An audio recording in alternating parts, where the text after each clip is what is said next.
Good morning and welcome back to the New Zealand Space Agency. The year is 1956, and I hope that our spaceplane will be able to work this time. But first, we have some New Zealand facts. First up, a Dutch explorer named Abel Tasman is the one who discovered New Zealand in the 1600s, and the explorer James Cook mapped the entire coastline of New Zealand much later on. But with that out of the way, let's go ahead and get into the air launch for the Zealander 1.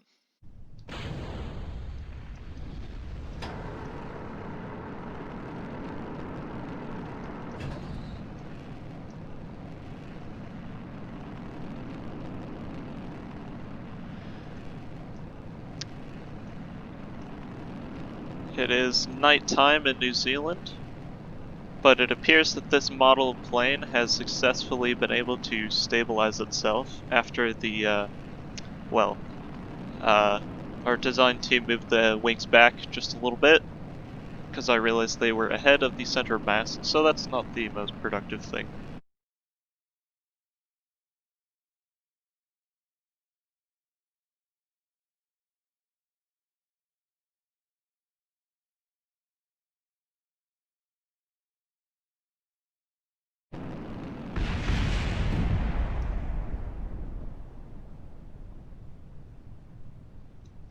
That's not good.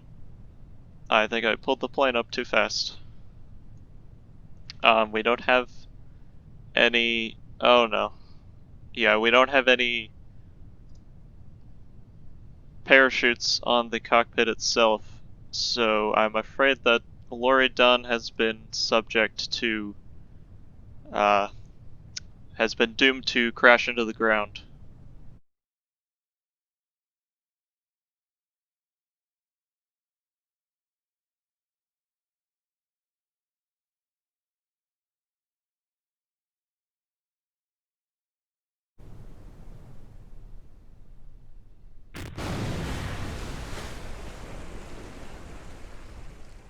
Four minutes after air launch, Lori's comms go dark as the Space Center suspects her impact with the water.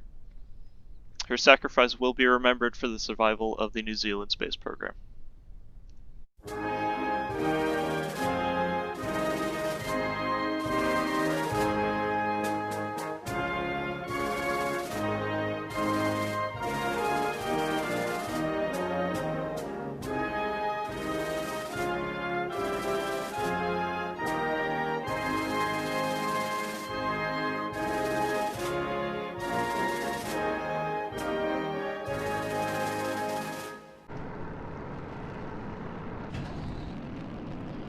March 30th, 1957, Yefim air launches away from the KSP,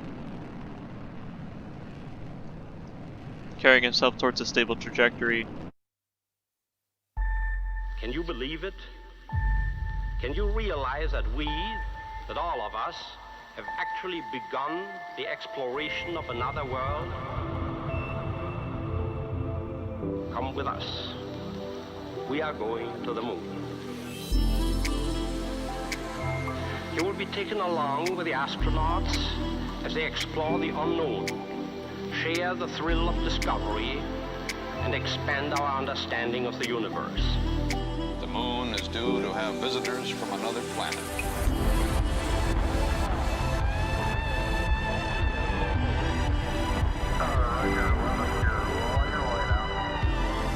Through the window of the command module, the Earth gently slipped away.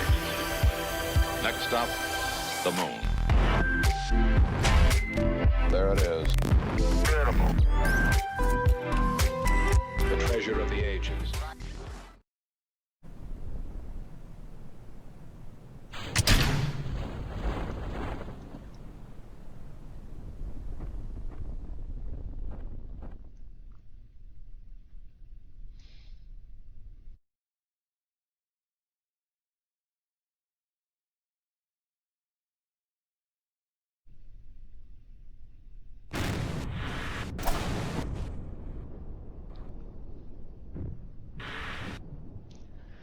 The plane is in the water safely, and it looks like this time we don't have to schedule another funeral because Yefim is alive and healthy. So, we're gonna send out a vessel to recover him.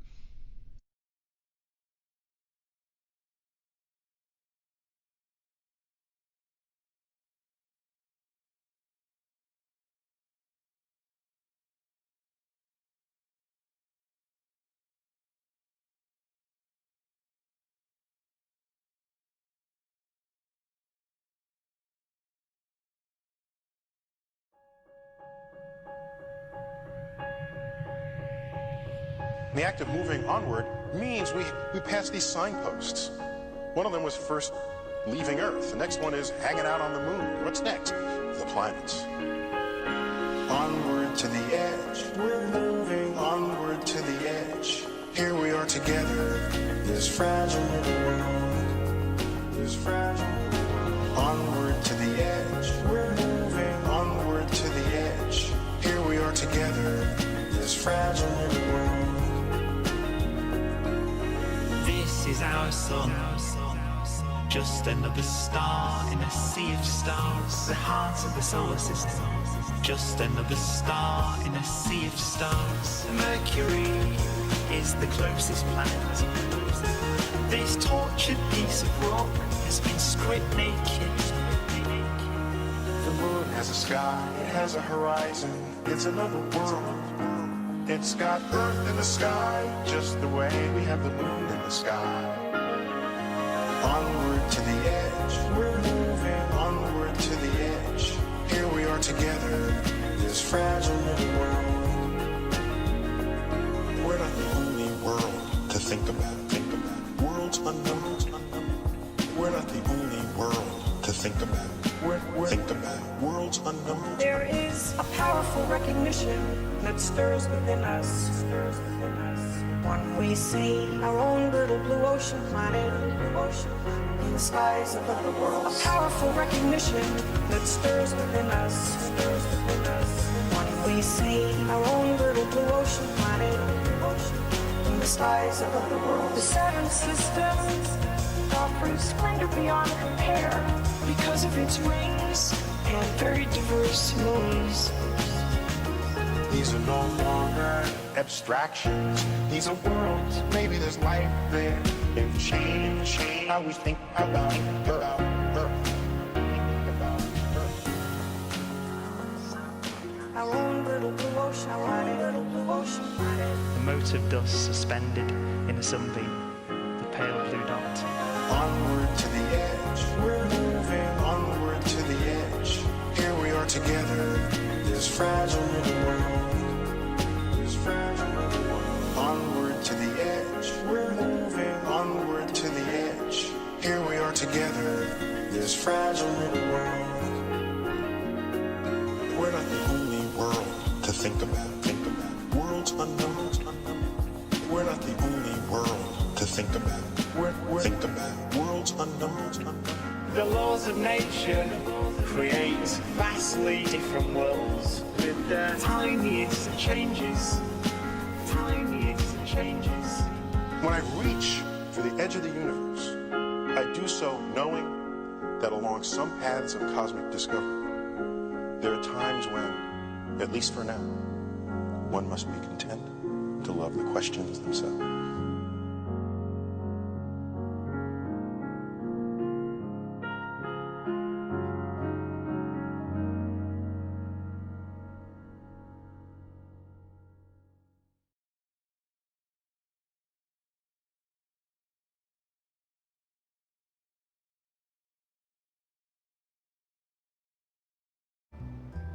Alright, welcome back. We're finally in the, air quotes, right time. But, nevertheless, we still have plenty of work to do. As you can see here, I've been redesigning our plane, and I did away with the Z-Lander naming scheme in favor of the L1 after the pilot we lost, Lori. And you can see that the plane is no longer red, which stood out a little bit more than I would like. The wings are swept a lot more than last time to help deal with the shear stress. Shear stress? Is that the right word? I'm not a physicist. To help deal with the air force going on the wings if I tried to pitch it up or down or roll or something, it would just spin out of control or break the wings. But the capsule has a parachute to avoid the disaster the first time, and the flaps should deflect a little bit less so that they don't get ripped off also. But anyway, this rocket we're going to be flying Douglas Dean up to 12,000 meters, and then we're going to have to bring it back. Which, thankfully, I don't really know how to land planes, so that's what the parachutes are for. Anyway, let's get into it.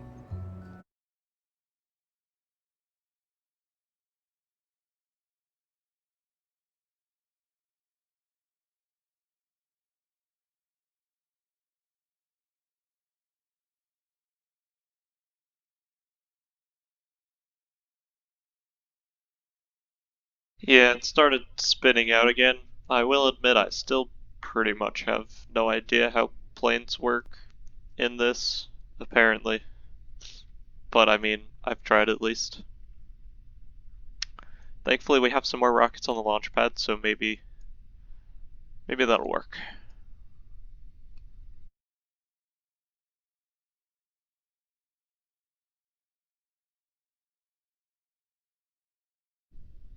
April 6, 1955, the New Zealand Space Agency is launching a routine Bilbo 6 rocket test in 3, 2, 1.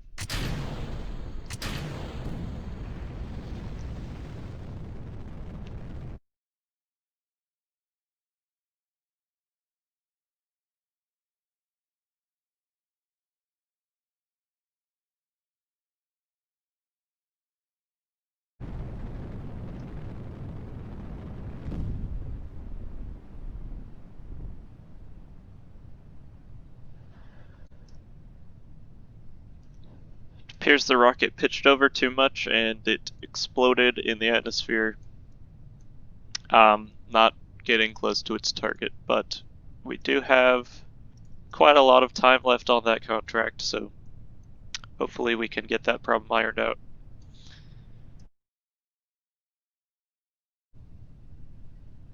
We are just going to range safety this rocket. If I can. Yep. Okay. No sense in letting that get drawn out. June 14th, 1955, the New Zealand Space Agency launches another routine rocket of the Bilbo 7 in 3, 2, 1.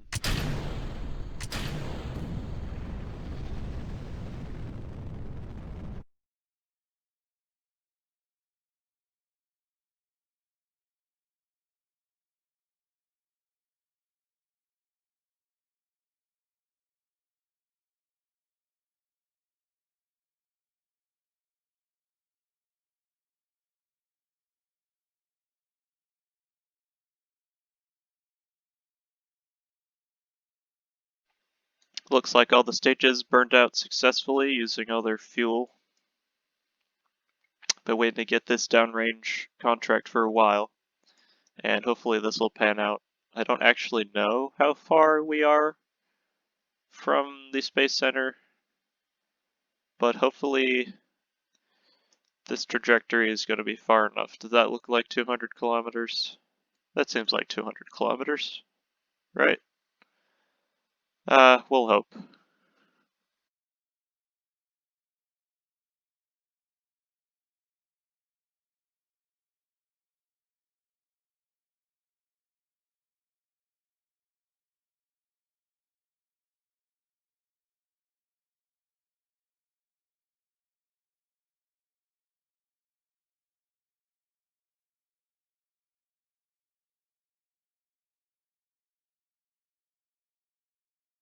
Alright, and we got the contract, which is quite a lot of money since they've been waiting on that for a while.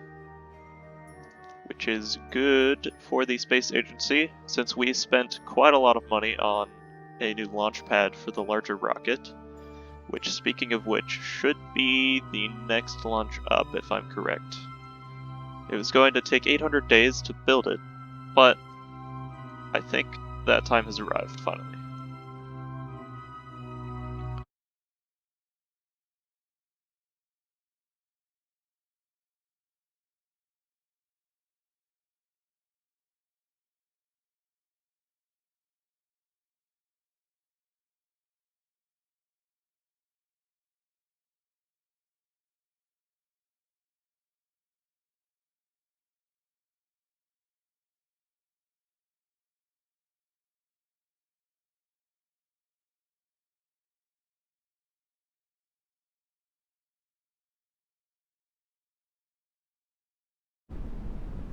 I was not expecting this thing to survive re-entry, but I guess the more the merrier. We are now over 10 science, which is, I think, what we need to get the next major tech node.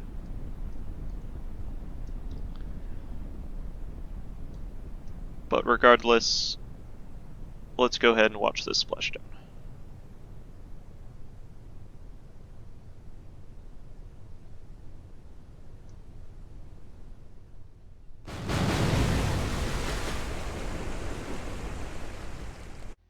And we're back in the R&D department, and yes, it looks like our next major node is going to cost 10, and that's going to unlock everything up here. A lot of stuff with planes. I'm fairly certain I'm not going to go touch planes again, because so far my adventures into that have been unsuccessful. But I guess that just means more science for the other stuff. So let's go ahead and grab that. And we're going to have a whole bunch of extra types of tanks to figure out, which should be fun. And while I'm here, I think I will throw some upgrade points into R&D, since that's been taking us quite a while to finish.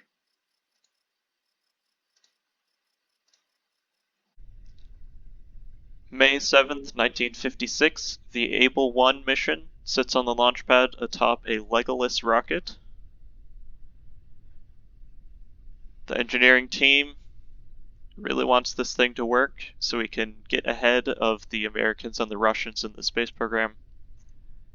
But without delaying more, the launch of Able 1 in 5, 4, 3, 2, ignition start, 1. Liftoff is successful.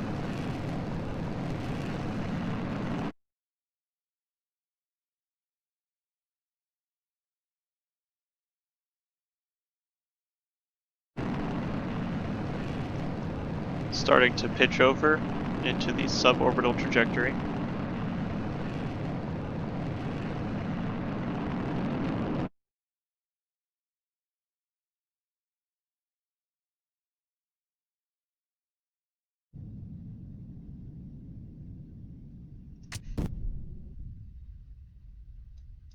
Oop, it's not tracking that. Let's go ahead and switch. Switch. Switch.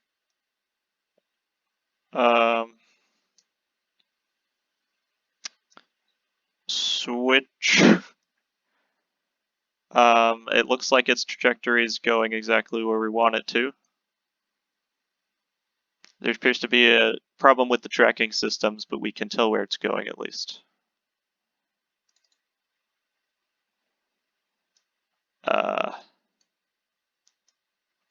Pardon my mistake on that part. I should have set that as my main thing.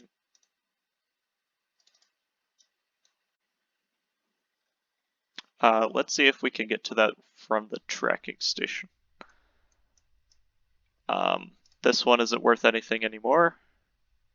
So let's go ahead and arrange safety this whole thing. And get back to the tracking station, so maybe we can actually figure out where the payload is going.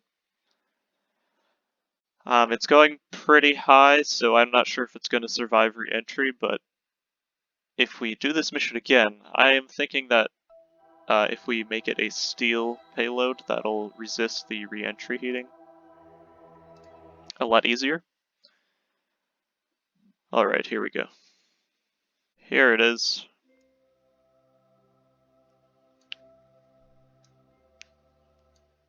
Looks like the engine might have failed partway through the launch. But I still think this is going to get definitely to, yeah, 390 kilometers downrange.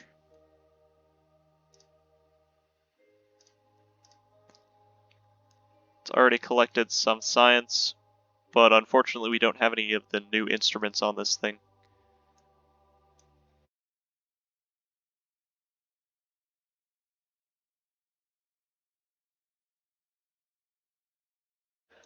In fact, in the newer model, since this rocket took so long to build, we could upgrade the Aerobee engine to the JR-27, or whatever it is.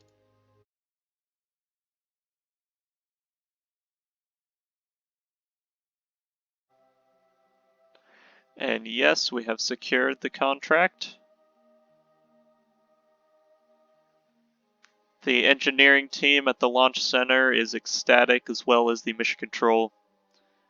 This is quite the achievement, considering it's our first large-sized rocket, or medium-sized.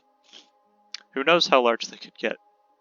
No sense in prolonging this, let's go ahead and speed this up.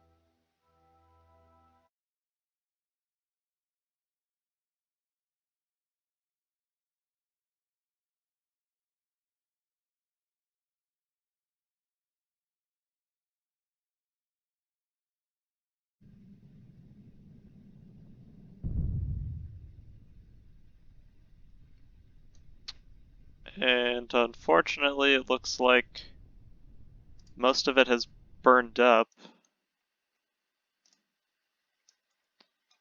Ooh, I might be able to save it. Hold on. Never mind. Well, we did not get the return safely contract, but that one was going to be difficult to begin with. Regardless, we have a much more capable rocket now.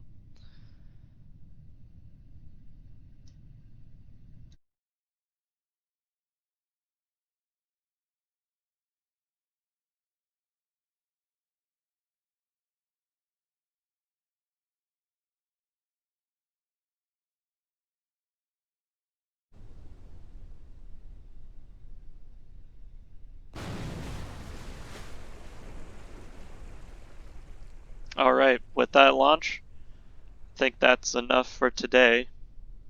I guess I'll see you guys later.